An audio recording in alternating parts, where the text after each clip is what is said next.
Hi friends, പുതിയൊരു വീഡിയോയിലേക്ക് എല്ലാവർക്കും സ്വാഗതം. ദേവികയോട് മുത്തശ്ശിയും പാർവതിയും പറഞ്ഞ കാര്യമോർത്ത് വിഷമിച്ചിരിക്കുകയാണ്. അപ്പോൾ നിത്യ വരികയാണ്, എന്തിനാണ് ഏട്ടത്തി ഇങ്ങനെയുള്ള കാര്യങ്ങൾക്ക് ടെൻഷൻ ആവുന്നത് എന്ന് ചോദിക്കും. ദേവിക പറയാണ്, നിനക്കറിയാവുന്നതല്ലേ എനിക്ക് ഈ താലി എത്ര പ്രിയപ്പെട്ടതാണെന്ന്. അത് മാത്രമല്ല, എൻ്റെ ടെൻഷൻ്റെ കാരണം നീ കൂടിയാണ്. നിൻ്റെ ഭാവിയെക്കുറിച്ച് എനിക്ക് നല്ല ടെൻഷനുണ്ട്. ഞാൻ കൂടി പോയി കഴിഞ്ഞ് നീ ഇവിടെ ആ ശരത്തുമായിട്ട് എങ്ങനെ പൊരുതി നിൽക്കും എന്നുള്ള ടെൻഷനിലാണ് എന്ന് പറയുമ്പോൾ, അതിന് ഞാൻ അത്രയ്ക്ക് നിസ്സാരക്കാരിയാണെന്ന് ദേവികേട്ടത്തിക്ക് തോന്നുന്നുണ്ടോ?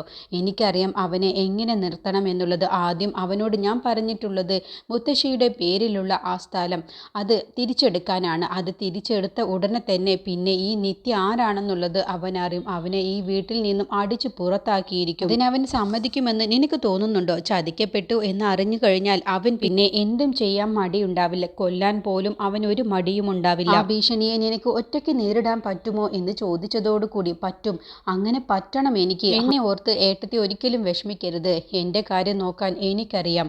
പക്ഷേ നീ അങ്ങനെ നിസാരമായി തള്ളിക്കളയരുത് മോളെ. അവൻ ചില്ലറക്കാരനല്ല. ആദ്യം ഏട്ടത്തിയുടെ കല്യാണം കഴിയട്ടെ. കല്യാണം കഴിയുന്നതോടുകൂടി ശരത്ത് തളരും. അവൻ വീരവാദം മുഴക്കിയിട്ടുള്ളത് ഏട്ടത്തിയുടെ കല്യാണം നടത്തില്ല എന്നല്ലേ. അപ്പോൾ നമുക്ക് കല്യാണം നടത്തി കാണിച്ചു കൊടുക്കണം. അതോടുകൂടി അവൻ്റെ പത്തി താഴും. ആ സമയത്താണ് എൻ്റെ ആക്രമണം ഉണ്ടാവുക.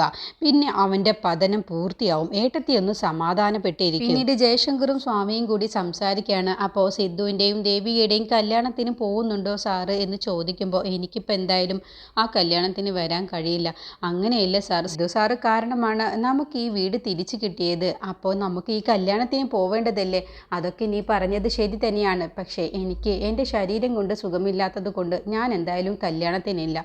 എനിക്ക് പകരം നീ പോയാൽ മതി സ്വാമി എന്ന് പറയട്ടോ. അത് ഞാൻ പോയിട്ടാൽ ശരിയാവുമോ? എന്താ നിനക്ക് തങ്കച്ചിയെ പേടിയുണ്ടോ? എനിക്ക് അക്കാര്യത്തിലൊന്നും ഒരു പേടിയുമില്ല തങ്കച്ചിയെ. എൻ്റെ ബോസ് സാറാണ്, അതുകൊണ്ട് അങ്ങനെയുള്ള ഒരു പേടിയുമില്ല. ഞാൻ അവിടേക്ക് പോകുമ്പോൾ ഒരു സമ്മാനവും കൊണ്ടു കൊടുക്കും, സാറ് തന്നതാണെന്നും പറഞ്ഞ് എന്ന് പറയുമ്പോഴാണ് സ്വാമിയുടെ ഫോണിലേക്ക് തങ്കച്ചി വിളിക്കുന്നത്. അങ്ങനെ തങ്കച്ചിയുടെ ആ കോള് കണ്ടതോടുകൂടി, അയ്യോ തങ്കച്ചി മേഡം ആണല്ലോ, ഈ കോൾ എടുക്കണോ? ആ എടുത്ത് സംസാരിച്ച് നോക്ക് എന്ന് പറയണം. അങ്ങനെ സ്വാമി ഫോൺ എടുത്ത്, എന്താ തങ്കച്ചി മേഡം എന്ന് ചോദിക്കുമ്പോൾ, എനിക്ക് അത്യാവശ്യമായിട്ട് സ്വാമിയെ ഒന്ന് കാണണമല്ലോ. ഞാൻ ഈ പറയുന്ന സ്ഥലത്തേക്ക് വന്നാൽ മതി. പക്ഷേ നമ്മൾ തമ്മിൽ കൂടിക്കാഴ്ച നടത്തുന്നത് ആരെയും അറിയിക്കേണ്ട.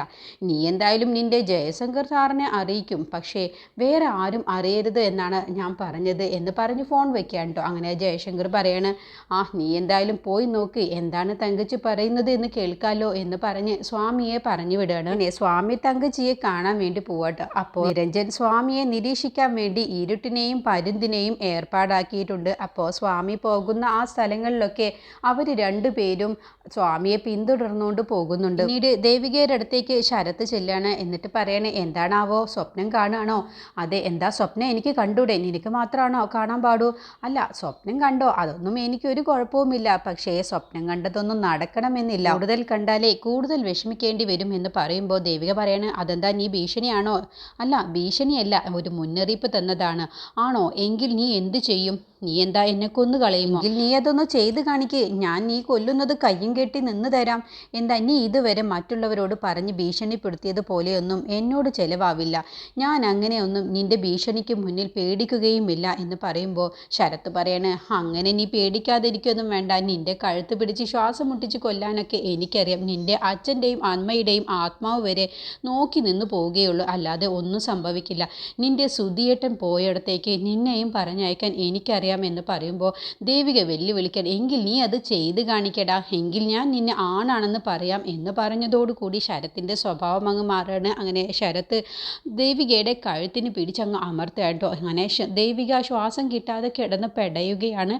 അങ്ങനെ ദേവികയ്ക്ക് എന്ത് ചെയ്യണം, എങ്ങനെ നോക്കിയാലും ശരത്തിൻ്റെ കൈ തട്ടിമാറ്റാൻ കഴിയുന്നില്ല. അങ്ങനെ അവസാനം ദേവികയ്ക്ക് പെട്ടെന്ന് മരത്തിൽ പിടികിട്ടുകയാണ്. അങ്ങനെ മരത്തിൽ പിടിച്ച ഉടനെ തന്നെ ദേവിക ശരത്തിൻ്റെ വയറ്റിലേക്ക് ഒരു ചവിട്ടങ്ങ് വെച്ച് കൊടുക്കുകയാണ്. അതോടുകൂടി ശരത്ത് അങ്ങ് തെറിച്ച് വീഴാൻ കേട്ടോ. പിന്നെ ദേവിക ഒരു ഭ്രാന്തിയെ പോലെയാണ് ശരത്തിനോട് പെരുമാറുന്നത്. ശരത്തിൻ്റെ മുടി പിടിച്ച് വലിക്കുകയും മുടിക്ക് കുത്തിപ്പിടിക്കലും മുഖത്തേക്ക് ആഞ്ഞിടിക്കലും അങ്ങനെ ഒരുപാട് അങ്ങ് ശരത്തിനെ ഉപദ്രവിക്കാൻ കേട്ടോ. അങ്ങനെ പെട്ടെന്ന് പ്രതീക്ഷിക്കാതെ ദേവികയുടെ ഒരു പെട്ടെന്നുള്ള ആക്രമണത്തിൽ ശരത്തിന് തിരിച്ചൊന്നും ചെയ്യാൻ കഴിയുന്നില്ല. അങ്ങനെ ശരത്ത് നിലവിളിക്കുകയാണ്, മുത്തശ്ശി അമ്മേ ഓടിവാ എന്ന് പറഞ്ഞുകൊണ്ട് നിലവിളിക്കാൻ കേട്ടോ. അപ്പോഴൊന്നും അവർ കേൾക്കുന്നില്ല. അങ്ങനെ ദേവിക കണക്കിന് കൊടുക്കുകയാണ് ശരത്തിൻ്റെ മുടി പിടിച്ച് തല ചുമരിൽ ഇടിപ്പിക്കുകയാണ്. അപ്പോൾ എൻ്റെ മുടി എന്ന് പറഞ്ഞ് വേദനിച്ച് ശരത്ത് കരയുന്നുണ്ട്. അപ്പോഴൊക്കെ ദേവിക പിടിവിടുന്നില്ല കേട്ടോ. അങ്ങനെ ദേവികയുടെ കയ്യിൽ നിന്നും കണക്കിനാണ് ശരത്തിന് കിട്ടുന്നത്. അങ്ങനെ അവസാനം ശരത്ത് മുത്തശ്ശി അമ്മേ എന്ന് വിളിക്കുമ്പോൾ ആ ഒരു സൗണ്ട് കേട്ട് പാർവതിയും മനോഹരനും അവിടേക്ക് വരികയാണ്. അപ്പോൾ എന്താ മോളെ എന്ന് പറഞ്ഞുകൊണ്ട് ദേവികയെ പിടിച്ച് മാറ്റാണ്. അപ്പോൾ പാർവതി ശരത്തിനെയും മാറ്റാണ്. എന്താ ഉണ്ടായത് എന്ന് ചോദിക്കുമ്പോൾ ശരത്ത് പറയാണ്, ഞാനിവിടെ വെറുതെ ഇരിക്കുകയായിരുന്നു, ഇവരുടെ മേത്ത് ബാധയുണ്ട് എന്ന് ഞാൻ പറഞ്ഞത് ശരിയായില്ലേ, ഇവർ എന്നെ കൊല്ലാൻ വരെ നോക്കുന്നു എന്ന് പറയുമ്പോൾ പാർവതി അത് വിശ്വസിക്കുകയാണ്. അപ്പോൾ ദേവിക പറയണേ, ഇവൻ പറയുന്നത് പച്ചക്കള്ളമാണ്, ഇവനാണ് എൻ്റെ കഴുത്തിന് കയറി പിടിച്ച് എന്നെ കൊല്ലാൻ നോക്കിയത് എന്ന് പറയുമ്പോൾ പാർവതി പറയണേ, എന്നിട്ട് ഞങ്ങൾ വരുന്ന സമയത്ത് നീയാണല്ലോ ശരത്തിനെ ഉപദ്രവിക്കുന്നത് ഞങ്ങൾ കണ്ടത്, നിന്നെ ഒന്നും ചെയ്തതായിട്ട് കാണുന്നില്ലല്ലോ എന്ന് പാർവതി പറയുമ്പോൾ ശരത്തിന് ഇവർ വിശ്വസിച്ചു എന്നുള്ള ഭാവത്തിലാണ് കേട്ടോ നിൽക്കുന്നത്. പക്ഷേ മനോഹരന് സത്യം എന്താണെന്നുള്ളത് മനസ്സിലാവുന്നുണ്ട്. അങ്ങനെ വീണ്ടും ദേവിക ശരത്തിൻ്റെ അടുത്തേക്ക്, ഇവൻ പച്ചക്കള്ളമാണ് പറയുന്നത്, ഞാൻ പറയുന്നത് ഒന്ന് വിശ്വസിക്കാമേ എന്ന് പറയുമ്പോൾ പാർവതി പറയണേ, നീ ഇനി ഒരക്ഷരം പോലും മിണ്ടിപ്പോവരുത്, കല്യാണമായില്ലേ, ഇനിയെങ്കിലും നിന്റെ ഈ അഹങ്കാരം ഒന്ന് നിർത്തിക്കൂടെ, അമ്മേ ഞാൻ പറയുന്നതൊന്ന് വിശ്വസിക്ക്, ഇവനാണ് എന്നെ ഉപദ്രവിച്ചത്. അപ്പോൾ ശരത്ത് വീണ്ടും പറയണേ, എന്ത് പച്ചക്കള്ളമാണ് ഇവർ പറയുന്നത്, ഞാൻ ഇവരെ ഒന്നും ചെയ്തിട്ടില്ല. അപ്പോൾ പാർവതി പറയണേ, ഞങ്ങൾ കണ്ടതല്ലേ, നീ തന്നെയാണ് ഇവനെ ഉപദ്രവിച്ചത്, നിനക്ക് ഭ്രാന്താണ് എന്നൊക്കെ പറഞ്ഞ് പാർവതി ദേവികയുടെ മനസ്സ് വേദനിപ്പിക്കുന്ന രീതിയിൽ തന്നെയാണ് പെരുമാറുന്നതും സംസാരിക്കുന്നതും. എൻ്റെ കല്യാണമായതുകൊണ്ടാണ് നീ ഇപ്പോൾ ഇവിടെ നിൽക്കുന്നത്, അല്ല എന്നുണ്ടെങ്കിൽ ഈ നിമിഷം തന്നെ നിന്നെ പിടിച്ച് പുറത്താക്കിയേനെ എന്ന് പറഞ്ഞപ്പോൾ അത് മനോഹരന് ഒട്ടും തന്നെ ഇഷ്ടപ്പെടുന്നില്ല. അപ്പോൾ മനോഹരൻ പറയണ, പാർവതി മതി നിർത്ത്. അപ്പോൾ ശരത്ത് പറയണ, അമ്മ വന്നതുകൊണ്ടാണ് എൻ്റെ ജീവൻ എനിക്ക് തിരിച്ചു കിട്ടിയത്, ഇവർക്ക് ഭ്രാന്താണ്, ഇവരെ ഏതെങ്കിലും സൈക്കാട്രിസ്റ്റിനെ കൊണ്ടുപോയി കാണിക്കുകയാണ് നല്ലത്, അതാണ് ഇവർക്കും നല്ലത് എന്ന് പറയുമ്പോൾ മനോഹരൻ പറയണ, മതി നിർത്ത് ശരത്തെ, നീ കയറിപ്പോകുന്നുണ്ടോ എന്ന് ദേഷ്യത്തിൽ ചോദിക്കുകയാണ്. എന്നിട്ട് ശരത്തിനെ അവിടെ നിന്ന് പറഞ്ഞു വിടാണ്. അപ്പോൾ പാർവതി നോക്കി നിൽക്കുമ്പോൾ, എന്താ നിന്നോട് ഇനി പ്രത്യേകിച്ച് പറയണോ, കയറിപ്പോ അകത്ത് എന്ന് പറയട്ടോ. അപ്പോൾ പാർവതിയും അകത്തേക്ക് പോവാണ്. അപ്പോൾ ദേവിക പൊട്ടിക്കരയാണ്. അപ്പോൾ മനോഹരൻ പറയണ, മോളെ എനിക്കെല്ലാം മനസ്സിലായി, നിലവിളിക്കാൻ തോന്നിയത് അവൻ്റെ ഭാഗ്യം, അല്ല എന്നുണ്ടെങ്കിൽ എന്ത് സംഭവിക്കുമെന്നുള്ളത് ഈ അച്ഛന് മനസ്സിലാവും, അവൻ്റെ സമതലം തെറ്റിപ്പോയിരിക്കുകയാണ് ഇപ്പോൾ, കാരണം നീയും സിദ്ധുവിൻ്റെയും വിവാഹം നടക്കുമെന്നുള്ളത് അവൻ ഒട്ടും പ്രതീക്ഷിച്ചിട്ടില്ല, അതിൻ്റെയൊക്കെയാണ് ഇപ്പോൾ അവനെ കാട്ടിക്കൂട്ടുന്നത്. അച്ഛ, അവൻ എന്നെ വിടാതെ പിന്തുടർന്നുകൊണ്ടേ ഇരിക്കുകയാണ്, എനിക്ക് കല്യാണം കഴിഞ്ഞാലും അവൻ സമാധാനം തരുമെന്ന് തോന്നുന്നില്ല, അതിന് നിൻ്റെ കൂടെ സിദ്ധു ഉണ്ടല്ലോ, നീ അതൊന്നും ഓർത്ത് വിഷമിക്കേണ്ട, കല്യാണം വരെ ഒന്ന് ക്ഷമിക്ക്, കല്യാണം വരെ നീ ഒന്ന് പിടിച്ചു നിൽക്ക്, അതിൻ്റെ ശേഷം ബാക്കിയുള്ളത് നമുക്ക് ആലോചിക്കാം എന്ന് പറഞ്ഞ് ആശ്വസിപ്പിക്കുകയാണ്.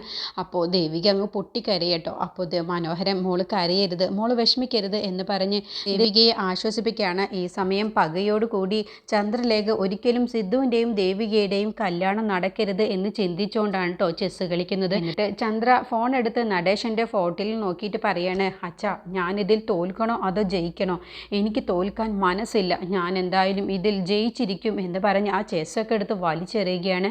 എന്നിട്ട് അപ്പം തന്നെ തങ്കച്ചിക്ക് വിളിക്കുകയാണ് കേട്ടോ. എന്നിട്ട് തങ്കച്ചിയോട് പറയാണ്, എനിക്ക് ഇതിൽ ജയിക്കണം, സിദ്ധുവിൻ്റെയും ദേവികയുടെയും കല്യാണം ഒരിക്കലും നടക്കരുത്, അതിനുവേണ്ടി എന്തും ചെയ്യാൻ ഞാൻ തയ്യാറാണെന്ന് പറയുമ്പോൾ, നാളെ തന്നെ നീ എന്നെ കാണാൻ വരണം, ഈ ഒരു ഉഷാറ് അപ്പോഴും ഉണ്ടായിരിക്കണം എന്ന് പറഞ്ഞിട്ടാണ് ഫോൺ വയ്ക്കുന്നത്. അപ്പോൾ തങ്കച്ചി വിചാരിച്ചോടത്ത് ചന്ദ്രലേഖ എത്തുന്നുണ്ട് എന്നുള്ള ഉത്സാഹത്തിലാണ് കേട്ടോ തങ്കച്ചി നിൽക്കുന്നത്. ഈ കല്യാണം മുടക്കി കഴിഞ്ഞാൽ ഉറപ്പായും അവൾ പിന്നെ ജീവിതകാലം മുഴുവനും എൻ്റെ അടിമയായിട്ട് തന്നെ ഉണ്ടാവും, ഈ കല്യാണം മുടക്കണം, അതിന് നമുക്ക് കഴിയണം എന്നൊക്കെ തങ്കച്ചിയുടെ സഹായിയോട് പറയണം. പിന്നീട് ദേവിക സുധിയുടെ ചിതാഭസ്മം ഇരിക്കുന്ന ഭാഗത്ത് പോയി വിളക്കൊക്കെ കത്തിച്ച് മനസ്സുരുകി കരഞ്ഞുകൊണ്ട് പ്രാർത്ഥിക്കുകയാണ്. അപ്പോൾ വിളക്ക് കൊളുത്തി പ്രാർത്ഥിക്കുന്നതൊക്കെ കാണുമ്പോൾ മനോഹരനും ശരത്തും മുത്തശ്ശിയൊക്കെ ഉണ്ട്. അപ്പോൾ അത് കാണുന്ന സമയത്ത് മനോഹരനോട് മുത്തശ്ശി പറയണേ, ഇവൾ ഈ കാണിക്കുന്നതൊക്കെ ഈ വീട്ടിലായിട്ടാണ് നടക്കുന്നത്, നാളെ മറ്റൊരുത്തൻ്റെ ഭാര്യയാവാൻ പോകുന്നതാണ്, എന്നിട്ട് എൻ്റെ കൊച്ചുമോൻ്റെ ചിതാഭസ്മത്തിൻ്റെ അവിടെ പോയി തിരി കൊളുത്തി പ്രാർത്ഥിക്കുന്നത് കണ്ടില്ലേ, ഇതിനൊക്കെ കൂട്ടു നിൽക്കുന്നത് മനോഹര നീയാണ്, ഇതൊന്നും എൻ്റെ സുധിമോൻ്റെ ആത്മാവിന് പിടിക്കുന്നുണ്ടാവില്ല എന്ന് പറയുമ്പോൾ മനോഹരൻ പറയണേ, അത് പിടിക്കുന്നില്ല എന്നുള്ളത് അമ്മയ്ക്ക് എങ്ങനെ അറിയാം, സുധിമോൻ്റെ ആത്മാവ് സന്തോഷിക്കുകയാണ് ഉണ്ടാവുക എന്ന് പറയട്ടോ. അപ്പോൾ ശരത്ത് പറയണ, അല്ല ഇന്നിപ്പോൾ ഇതുവരെയും വിളക്ക് കൊളുത്താനൊക്കെ ദേവികേടത്തി ഉണ്ടായിരുന്നു, പക്ഷേ നാളെ മുതൽ ഇനിയിപ്പോൾ ആരാണ് വിളക്ക് കൊളുത്തുക, ഇനി സുധിയേട്ടൻ ഇരുട്ടിലാവാൻ പോവല്ലേ എന്ന് പറയുമ്പോൾ അത് ദേവികയ്ക്ക് വല്ലാത്ത വിഷമാവാണ്. അപ്പോൾ ദേവിക പറയണം, എൻ്റെ സുധിയേട്ടൻ ഒരിക്കലും ഇരുട്ടിലാവില്ല, അതിന് ഈ ദേവിക സമ്മതിക്കുകയും ഇല്ല. അതിന് ചിലരൊക്കെ ആഗ്രഹിക്കുന്നുണ്ട് എന്ന് എനിക്കറിയാം, പക്ഷെ അതൊന്നും നടക്കില്ല എന്ന് പറയുമ്പോൾ മുത്തശ്ശി പറയാൻ, ഇത് നീ എന്നെ ഉദ്ദേശിച്ച് പറഞ്ഞതല്ലേ, മുത്തശ്ശിക്ക് അങ്ങനെ തോന്നിയെങ്കിൽ പിന്നെ എനിക്കൊന്നും പറയാനില്ല. അപ്പോൾ മനോഹരൻ പറയണേ, ദൈവത്തെ ഓർത്ത് ഈ കല്യാണം കഴിയുന്നത് വരെ ഈ വീട്ടിലൊരു പ്രശ്നം ഉണ്ടാക്കരുത്, ഇങ്ങനെയെങ്കിലും കല്യാണം മംഗളകരമായി നടത്തി ഈ കുട്ടി മനസമാധാനത്തോടു കൂടി ഈ വീട്ടിൽ നിന്നും ഒന്ന് പോയിക്കോട്ടെ, അവൾ അത്രമാത്രം അധികം കഷ്ടപ്പെട്ടിട്ടുണ്ട് എന്ന് പറയുമ്പോൾ ശരത്ത് പറയണേ, എനിക്ക് തോന്നുന്നില്ല ഈ വീട്ടിൽ നിന്നും സുധിസാറ് താമസിക്കുന്ന ഈ വീട്ടിൽ നിന്നും മനസമാധാനത്തോടു കൂടി ദേവികേടത്തേക്ക് ഇറങ്ങിപ്പോവാൻ കഴിയുമെന്നുള്ളത്.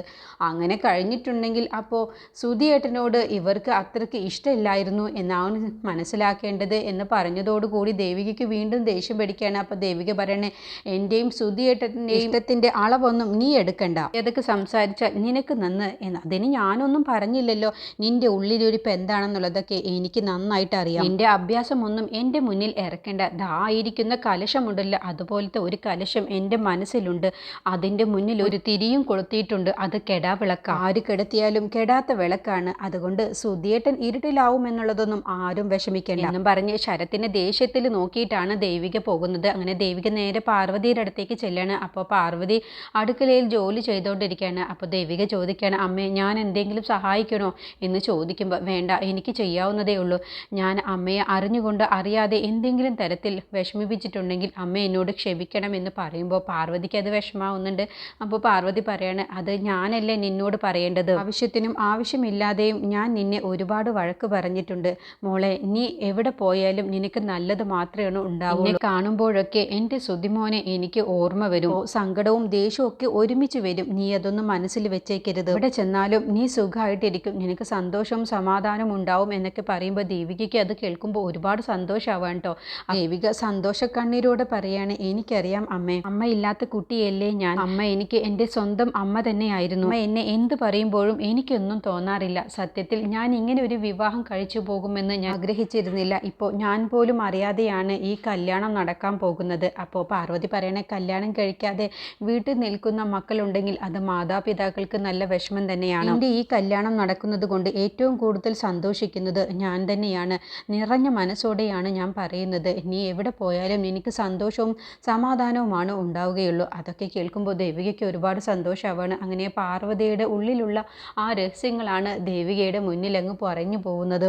ഈ സമയം തങ്കച്ചിയെ കാണാൻ വേണ്ടി സ്വാമി ചെല്ലാണ്. അങ്ങനെ സ്വാമിയോട് തങ്കച്ചി പറയാണ്, എന്ത് വില കൊടുത്തും ശരി ഈ കല്യാണം മുടങ്ങണം, ദേവികയുടെയും സിദ്ധുവിൻ്റെയും കല്യാണം നടക്കരുത് എന്ന് പറഞ്ഞ് സ്വാമിയെ കയ്യിലെടുക്കുകയാണ് കേട്ടോ. അപ്പോൾ സ്വാമിയും തങ്കച്ചിയും കൂടി സംസാരിക്കുന്നതെല്ലാം തന്നെ ഇരുട്ടും പരുന്തും മൊബൈലിൽ വീഡിയോ ആയിട്ട് എടുക്കുന്നുണ്ട്.